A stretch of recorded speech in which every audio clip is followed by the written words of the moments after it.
بسم اللہ الرحمن الرحیم۔ السلام علیکم۔ میری شادی ایک امیر گھرانے میں ہوئی۔ میرے سسر 2 بڑی ٹیکسٹائل ملز کے مالک تھے۔ دولت کی ریل پیل تھی۔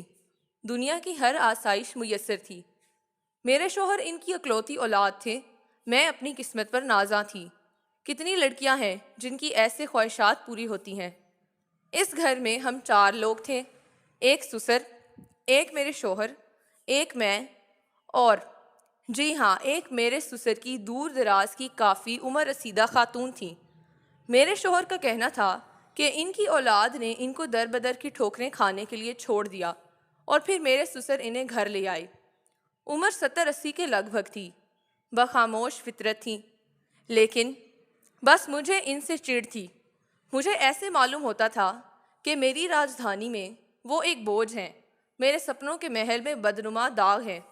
میں دبے دبے لفظوں میں اپنے شوہر سے ان کو گھر سے نکالنے کا کہتی، لیکن یہ تو میرے سسر کا فیصلہ تھا۔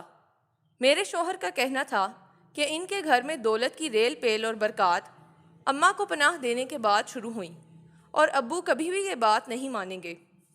پھر اچانک میرے سسر کا ہارٹ اٹیک سے انتقال ہو گیا۔ میرے شوہر تمام دولت کے تن تنہا وارث بن گئے، اور میں اس عظیم وراثت کی ملکہ عالیہ بن گئی۔ میرے ناز دیکھنے والے تھے، زمین پر تو میرے پاؤں ہی نہیں پڑتے تھے۔ کچھ دن بعد جب خمار کم ہوا تو پھر میری سوئی اماں پر اڑ گئی۔ روز شوہر کے کان بھرتی، جو رفتہ رفتہ جھگڑوں میں تبدیل ہو گئے، اور ایک دن شوہر نے بھی میرے آگے ہتھیار ڈال دیے۔ میں نے اگلی صبح اماں کو صاف صاف جواب دے دیا۔ وہ خاموش تھیں، لیکن آنکھوں میں آنسو تھے۔ پھر وہ کچھ بتائے بغیر گھر چھوڑ کر چلی گئیں۔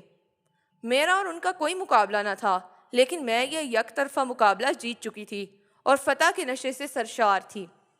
ہفتہ ہی گزرا تو میرے شوہر انتہائی پریشان گھر آئے۔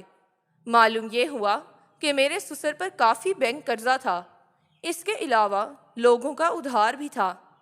چائنا کا ٹیکسٹائل انڈسٹری کے مقابلے میں آنے سے کاروبار بھی کافی متاثر تھا۔ جلد ہی ایک فیکٹری بیچنی پڑ گئی، لیکن میرا دل اب بھی مطمئن تھا کہ کاروبار میں اتار چڑھاؤ تو آتے رہتے ہیں۔ مہینہ ہی گزرا تھا کہ دوسری فیکٹری بھی بیچنی پڑ گئی۔